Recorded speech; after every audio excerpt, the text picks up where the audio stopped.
Stalingrad, a city named after one of the most feared leaders of the 20th century. In 1942, it wasn't just bricks and mortar, it was an idea, a symbol, and soon, a battlefield turned charnel house. By the banks of the Volga River, men would fight not for land, but for survival. The very air would be choked with ash and screams. This was where the tide of World War II would turn, in blood and snow. This is a new episode in our series on the Second World War's most defining moments. Subscribe to our channel so you don't miss what comes next. There is more to this story than you've ever heard. Germany's Sixth Army had known only victory. It was forged in Poland, hardened in France, and triumphant across the sweeping plains of Russia. Its commander, General Friedrich Paulus, was a meticulous planner, a man of order, of calculation, and of rigid loyalty. But he had never commanded in the chaos of frontline combat. His soldiers believed they were invincible. So did Hitler. Adolf Hitler, once a failed artist, now the architect of a continent-spanning war. His obsession with Stalingrad was not strategic alone. It was personal. He wanted to conquer the city that bore Stalin's name as a symbolic slap in the face. Victory there, he believed, would shatter Soviet morale. But Hitler's arrogance blinded him to reality. He was far removed from the front, making decisions from a distant headquarters, increasingly detached from truth. August 23, 1942. The Luftwaffe opened the gates of hell. Bombs rained down on Stalingrad, reducing it to smoking ruins. Civilians were incinerated where they stood. Buildings crumbled. Paulus's army moved in, expecting quick victory. But the Soviets did not flee. Instead, they waited in the shadows of rubble, ready to die for every brick. General Vasily Chuikov took command of the 62nd Army, a man forged by poverty and war. He had once fought against the Germans in World War I, and now he returned with a vengeance. His tactics were brutal, but effective. He told his men to hug the enemy. Stay so close the Germans couldn't use artillery. In his crumbling command post by the river, he coordinated a defense so gritty and stubborn it would become legend. The Blitzkrieg had met its match. This wasn't a war of fast tanks and open fields. It was a war of rats.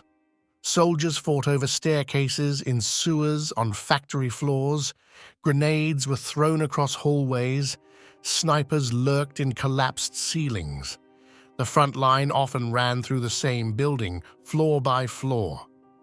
The Sixth Army, trained for movement and speed, was now trapped in a frozen, flaming maze. Far from the front, Hitler made a fatal decision. Confident of victory, he split Army Group South. He sent the 4th Panzer Army to chase oil in the Caucasus, leaving Paulus to take Stalingrad alone.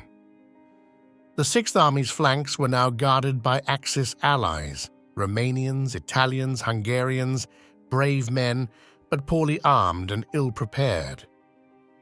It was a crack in the armor, and Soviet commanders were watching. Marshal Georgy Zhukov, a survivor of Stalin's purges, now masterminded a plan of revenge. With icy precision, he orchestrated Operation Uranus. On November 19, 1942, in blinding snow, 2 massive Soviet pincers struck the flanks. Romanian defenses collapsed almost instantly. Within 4 days, the Soviets had encircled the entire Sixth Army. The hunters had become the hunted. General Paulus, trapped in the Kessel with 300,000 men, immediately recognized the danger. He begged Hitler for permission to break out, but the answer was cold and final. No retreat. Hitler's pride would not allow retreat from a city named after Stalin. He ordered Paulus to hold the city at all costs. It was a death sentence.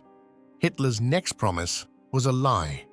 The Luftwaffe, he said, would supply the army by air. But the math didn't add up. They needed 300 tons of supplies daily. The Luftwaffe could barely manage a tenth. Men waited on frozen runways for planes that never came. The betrayal wasn't by enemies, it came from their own high command. As temperatures plunged to minus 30 degrees Celsius, the Kessel became a frozen tomb. Most soldiers still wore summer uniforms. Fuel ran out. Tanks sat as metal coffins. Ammunition was rationed to the last bullet. Men ate dead horses, then rats, then boiled leather. Frostbite claimed fingers. Typhus spread like fire. The line between life and death blurred. One man still hoped to save them. Field Marshal Erich von Manstein, Germany's strategic genius. He launched Operation Winter Storm, a daring attempt to reach the Sixth Army.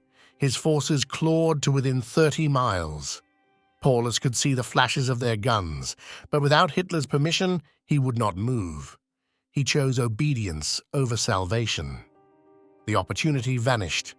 Manstein's forces, bleeding and outnumbered, fell back. The ring around Stalingrad tightened. Inside the Kessel, starvation turned to despair. Discipline broke down.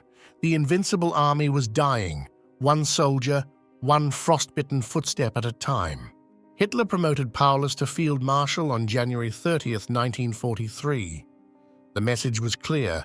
No German Field Marshal had ever surrendered. Suicide was expected. But Paulus, surrounded by frozen corpses and starving men, had had enough. He would not die for Hitler's pride. The Russians are at the door. We are destroying our equipment. Those were Paulus's final words over radio. On January 31st, he surrendered. 2 days later, the last German pocket gave up. The battle was over. Stalingrad had been reclaimed, but at a terrible price. 91,000 prisoners marched into Soviet captivity. They were skeletons in uniform. Many collapsed in the snow. Only around 6,000 would return to Germany a decade later. For most, the horror didn't end at surrender. It just changed form. Paulus lived. He turned on Hitler, speaking at the Nuremberg trials, urging others to reject the regime. Some called him a traitor, others a man who had finally seen truth. He lived out his final years in East Germany, haunted by the ghosts of Stalingrad. Stalingrad changed everything. The myth of the unstoppable Wehrmacht died in the snow. Germany would never regain the initiative. From this moment, they were on the defensive, pushed back step by bloody step toward Berlin. The story of the Sixth Army isn't just about war. It's about pride, power, and the cost of blind obedience. If this journey moved you, subscribe to our channel. There are more stories buried in time, and we'll uncover them, one episode at a time.